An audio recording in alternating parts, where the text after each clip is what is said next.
Top 4 des conseils pour bien choisir votre terrain, partie 3.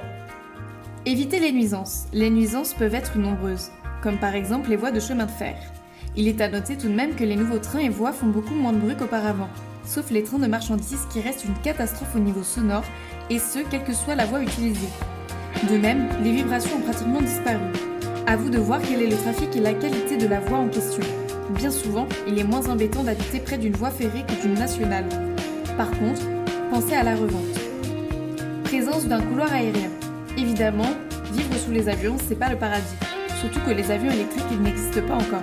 Renseignez-vous auprès de la DGAC. Présence trop proche d'un axe routier important. Terrain à proximité d'un carrefour, rond-point, feu rouge. À vous les joies des crissements de pneus, mobilette qui pétarade et autres accidents. Bruit d'hiver. Prévenir les risques. Examinez le plan de prévention des risques naturels en mairie. C'est ce document qui précise si le terrain est placé dans une zone présentant des risques naturels tels que les inondations, les glissements de terrain, les tassements, les avalanches, les incendies de forêt et autres secousses sismiques. Regardez votre terrain vu du haut, avec Google Maps par exemple, vous aurez une vue plus précise de ce qui l'entoure. Décortiquez le plan local d'urbanisme.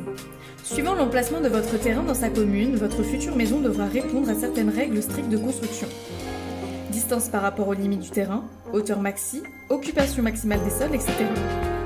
On vous conseille donc de vous rendre en mairie pour consulter le plan local d'urbanisme ou le plan d'occupation des sols afin de savoir précisément ce que vous pourrez construire ou non.